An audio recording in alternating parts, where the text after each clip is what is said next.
ചൈനയിലെ നിങ്ബോയിലെ ദോങ്ചിയാൻ ലേക്കാണ് കേട്ടോ ഞാനിപ്പോൾ പോയ സ്ഥലം എന്ന് പറയുന്നത്. ഇത് ജെജിയാൻ പ്രൊവിൻസിലെ തന്നെ ഏറ്റവും വലിയ ഫ്രഷ് വാട്ടർ ലേക്കാണ്.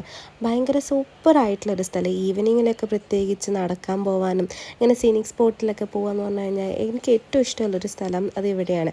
ഇവിടെ അടുത്ത് തന്നെ ആയിട്ട് ഒരു അമ്പലം കൂടെ ഉണ്ട്. എന്ത് അമ്പലമാണെന്ന് എനിക്കറിയില്ല. കുറേ പേര് വന്ന് പ്രാർത്ഥിക്കാറൊക്കെ ഉണ്ട്. ഇത് കണ്ടോ, ഇതവിടെ ഇങ്ങനെ അവരുടെ ആഗ്രഹങ്ങൾ ഇങ്ങനെ എഴുതി തൂക്കി വെച്ചിട്ടുള്ളതാണ്. കുറച്ചും കൂടെ അപ്പുറത്ത് പോകുമ്പോൾ നമ്മളെ നാടൊക്കെ എനിക്ക് ഓർമ്മ വന്നത്. ഏകദേശം കേരളത്തിൻ്റെയൊക്കെ ഒരു വൈബ് പിടിച്ച് പോകാൻ പറ്റിയ ഒരു സ്ഥലം. ഞങ്ങളങ്ങനെ ഇതിൻ്റെ സൈഡിലൂടെയൊക്കെ നടക്കുമ്പോഴാണ് ഒരു കാട് പോലത്തെ ഒരു ഏരിയ കണ്ടത്. കുറച്ചിങ്ങനെ ഉള്ളിലോട്ട് കയറി പോകാൻ പറ്റുന്നത്. അപ്പം ഞങ്ങളതിന് ഉള്ളിലോട്ടൊക്കെ കയറി പോയേക്കി. പക്ഷേ അനഘ തിരിച്ചിറങ്ങി വരാൻ പറഞ്ഞുകൊണ്ട് ഞങ്ങൾ ഇറങ്ങി വന്നു. പിന്നെ ഈ ഒരു സ്ഥലമൊക്കെ കാണുമ്പോൾ എനിക്കൊരു ഊട്ടി പോലെയൊക്കെ തോന്നുന്നുണ്ട്. അവിടെ ഒരു ചേച്ചി ഓരോ സാധനങ്ങൾ ഇങ്ങനെ സ്കെച്ച് ചെയ്യുന്നുണ്ടായിരുന്നു. പിന്നെ ഞങ്ങൾ മുന്നോട്ട് പോയപ്പോഴാണ് ഈ ചേച്ചീനെ കാണുന്നത്. Oh, thank you. I have been to India. Oh, really? Where?